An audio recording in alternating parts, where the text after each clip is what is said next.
নমস্কার বন্ধুরা, সুপ্রতীক ট্রাস্ট নির্মিত প্রেমের পাখি নামক কাহিনীমালা পরিবেশিত হচ্ছে।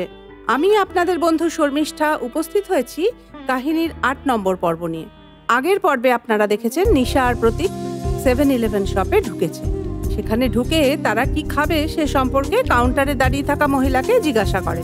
কাউন্টারের মহিলা ওদের বলে, আজ আপনারা অনিগিরি খেয়ে দেখুন। তখন দুজনে নানা ধরনের অনিগিরি যেখানে রাখা আছে সেই তাকের সামনে উপস্থিত হয়। দোকানের মহিলা ওদের বুঝিয়ে বলেন যে প্রধানত দীর্ঘ যাত্রায় যাতে খাবার নষ্ট না হয় তাই ভাতকে নুন আর ভিনিগার দিয়ে প্রিজার্ভ করা হয়, আর যখন এটা সার্ভ করা হয় তখন স্টাফিং পুড়ে নুড়ি দিয়ে মুড়ে পরিবেশন করা হয়। নুড়ি হলো এক প্রকার সামুদ্রিক ঘাস।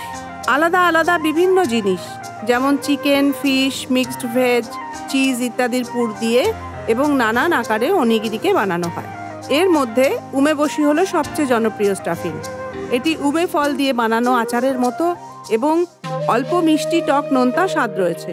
যদিও এর স্বাদ জায়গা থেকে জায়গা পাল্টাতে পারে, তাই অনিগিরি একটি লোকপ্রিয় জাপানি খাবার।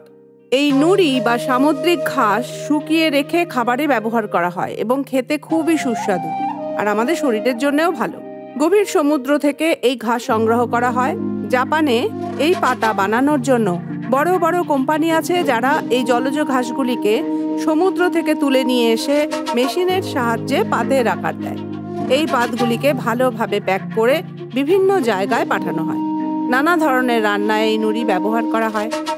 7-11-এর মতো দোকানে যে অনিগিরি পাওয়া যায় তা একটি বিশেষ উপায়ে প্যাক করা হয় যাতে নুড়ি ভাতের সংস্পর্শে না আসে এবং ভিজে না যায় এবং কুড়কুড়ে থাকে। এই অনিগিরির প্লাস্টিক র্যাপার খুলতে মাঝখানে দেয়া পাতলা রিবন টান দিলে র্যাপার 2 ভাগে ভাগ হয়, যেটা দুদিকে টান দিয়ে খুলতে হয়।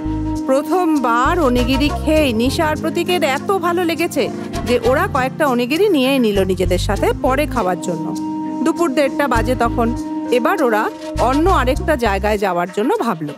বন্ধুরা, কোন সে নতুন জায়গা তা জানতে আমাদের আগামী ভিডিও অবশ্যই দেখতে হবে আপনাদের।